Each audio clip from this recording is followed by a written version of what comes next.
So, Andy.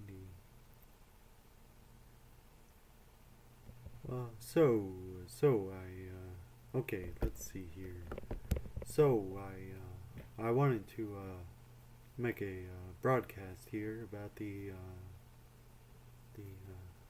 digital archaeology of the, old, AT&T software from about, the distant past. There was an old empire here, and these are the ruins, digital ruins of the, old empire of the American, telecommunications and, AT&T's. I'm not even sure.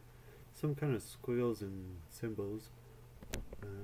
The, AT&T,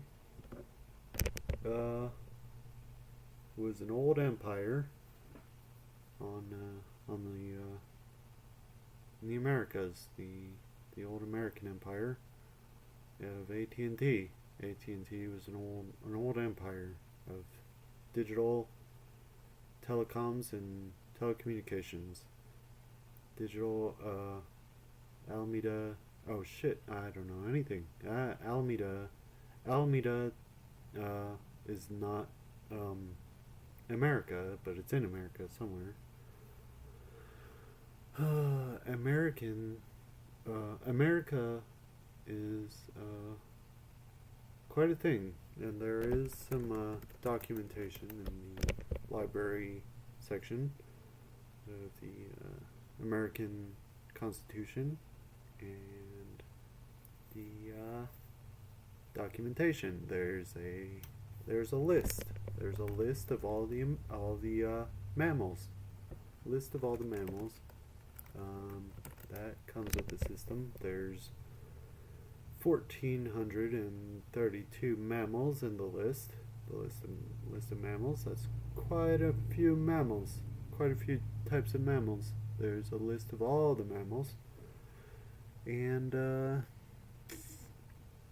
there's some other documentation. There's documentation that comes with it. The Strangelove documentation. The Strangelove documentation of Strangelove. And the Teo program tells us not to worry. Teo program.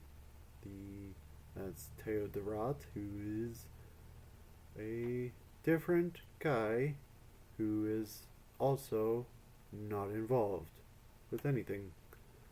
Teo Derat, is a very interesting man who has nothing to do with any of this, and he, wishes to remain unnamed. He's Teo Derat. He's, some guy. So, okay, so, the,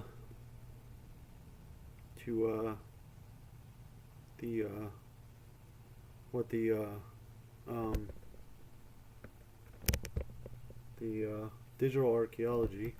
So the Unix systems, were, quite influential. Unix remains, the most influential operating system ever made was Unix. And it, first came out in, I think, 1969. It was a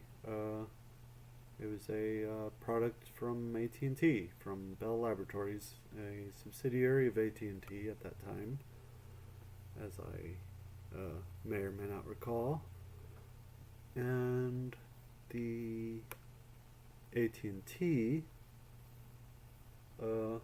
released, several interesting things. AT&T, Bell Laboratories, developed the transistor, back in 1947, a very, very influential, transistor, electronics thing back in 1947, and 22 years later, in 1969, they had, connected enough of them into, patterns and stuff to run Unix on them, which I was talking about. That Unix was the most influential computer system ever made, ever. And it was Unix was the C language is the most influential computer programming language ever created back in the 1960s, which they created the C programming language to create Unix, which it was all extremely influential, and they did all that to play a computer game, some kind of computer game about space travel, which, as far as I know, no one really knows much about that. It's pretty much forgotten, completely forgotten. Aside from that's why they did all that they made a programming language called C to make a computer system called Unix to play a computer game that no one remembers. And kind of some interesting historical tidbits. So this system is like, if you boil down the Unix the Unix philosophy of software development to the most essential, what are the axioms of the Unix philosophy. You would eventually throw out Unix. Unix is just not Unix enough to be the pristine Unix, which Research Unix eventually became Plan 9, which, they threw out Unix and redid it. Plan 9 was the culmination of what became Plan 9 later. This is actually Linux running Plan 9, so this is a login to a Plan 9 some, which happens to be on the same computer. So what I would some major differences in the system design. The way that it works is just really refined. It's like if someone came up with Unix in 1969 and used it and thought about it for 15 years.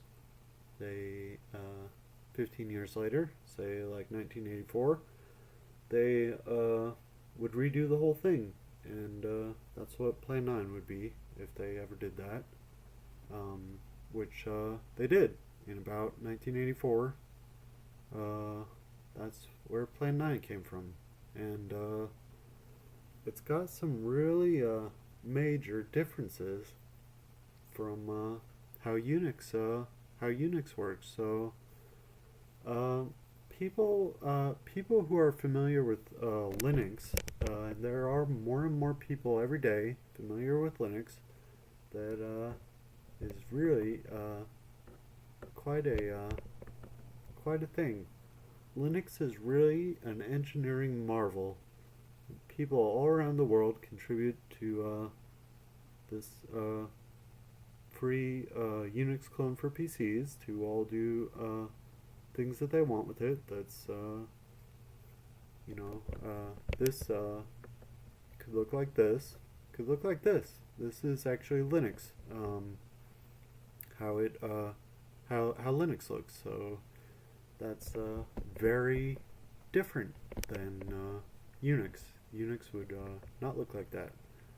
If Unix were around today, it would look about like this, I would say. Really a lot different. So it these Unix windowing environments they often had a right click. You would right click to get a menu. These in fact there's something called the Blit terminal, which is really interesting. So it's graphically um, much more than just where you would type. So the system, on the system level, it's really much more refined than Unix. So they're really kind of they say one of the Unix design principles is that everything is a file, and that's how Unix was, and Linux is kind of like they still some people feel that way, that everything is a file and should be a file, and other people don't feel that way. So Linux